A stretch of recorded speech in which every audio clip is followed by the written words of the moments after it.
Clause 2 in this article A. The expression state shall in relation to any local area have the same meaning as that expression or its local equivalent has in the existing law relating to land tenures in force in that area and shall also include Subclause 1. Any Jagir, Inam or Mafi or other similar grant and in the states of Tamil Nadu and Kerala, any Janmam right. Subclause 2. Any land held under Rayatwari settlement. Subclause 3. Any land held or let for purposes of agriculture or for purposes ancillary thereto, including wasteland, forest land, land for pastures, or sites of buildings and other structures occupied by the cultivators of land, agricultural laborers, and village artisans. B. The expression rights in relation to an estate shall include any rights vesting in a proprietor, sub-proprietor, under-proprietor, tenure holder, rayat under rayat, or other intermediary and any rights or privileges in respect of land revenue. Article 31B. Validation of certain acts and regulations without prejudice to the generality of the provisions contained in Article 31A. None of the acts and regulations specified in the ninth schedule, nor any of the provisions thereof, shall be deemed to be void, or ever to have become void, on the ground that such act, regulation, or provision in is inconsistent with, or takes away, or abridges any of the rights conferred by any provisions of this part, and notwithstanding any judgment, decree, or order of any court or tribunal to the contrary.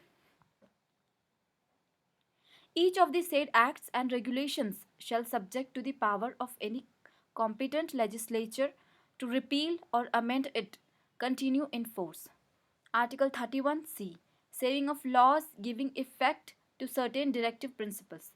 Notwithstanding anything contained in Article 13, no law giving effect to the policy of the state towards securing all or any of the principles laid down in Part 4 shall be deemed to be void on the ground that it is inconsistent with, or takes away or abridges any of the rights conferred by Article 14 or Article 19, and no law containing a declaration that it is for giving effect to such policy shall be called in question in any court on the ground that it does not give effect to such policy, provided that where such law is made by the legislature of a state, the provisions of this article shall not apply thereto, unless such law, having been reserved for the consideration of the President, has received his assent. Article 31D, omitted by the Constitution 43rd Amendment Act 1977. Right to constitutional remedies. Article 32, remedies for enforcement of rights conferred by this part. Clause 1. The right to move the Supreme Court by appropriate proceedings for the enforcement of the rights conferred by this part is guaranteed. Clause 2. The Supreme Court shall have power to issue direction or orders or writs, including writs in the nature of habeas corpus, mandamus, prohibition, quo warranto, and certiorari, whichever may be appropriate for the enforcement of any of the rights conferred by this part. Clause 3. Without prejudice to the powers conferred on the Supreme Court by clauses 1 and 2, Parliament Parliament may by law empower any other court to exercise within the local limits of its jurisdiction all or any of the powers accessible by the Supreme Court under Clause 2. Clause 4. The right guaranteed by this article shall not be suspended except as otherwise provided for by this Constitution. Article 32A, omitted by the Constitution 43rd Amendment Act 1977. Article 33.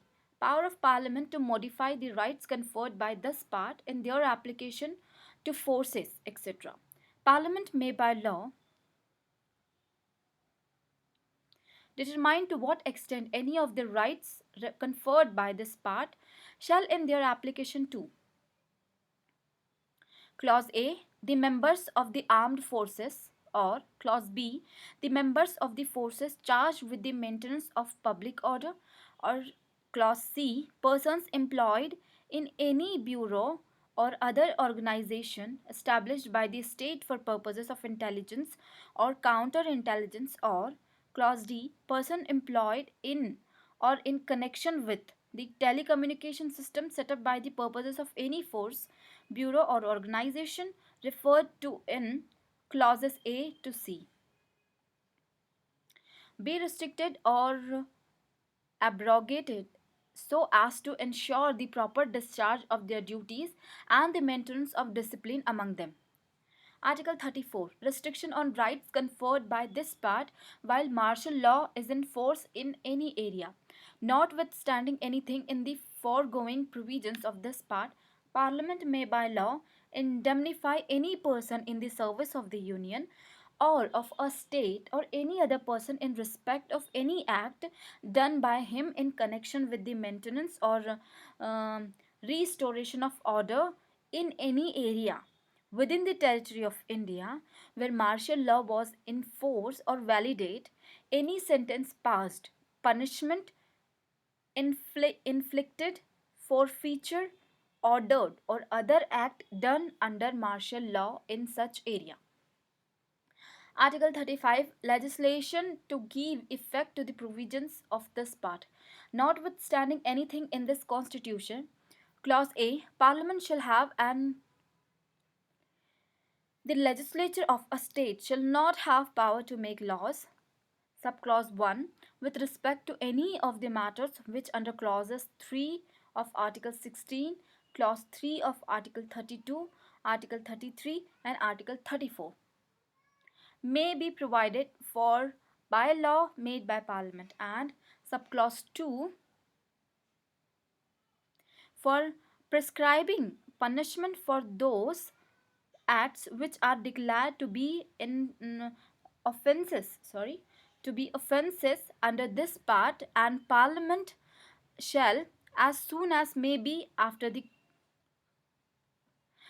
commencement of this constitution make laws for prescribing punishment for the acts referred to in subclause 2.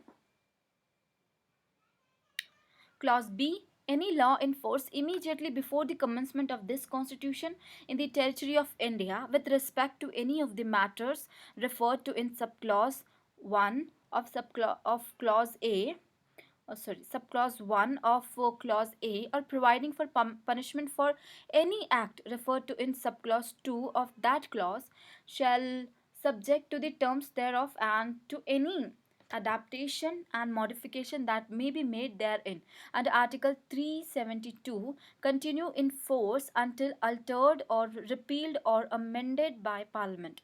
Explanation. In this article, the expression law in force has the same meaning as in Article 372.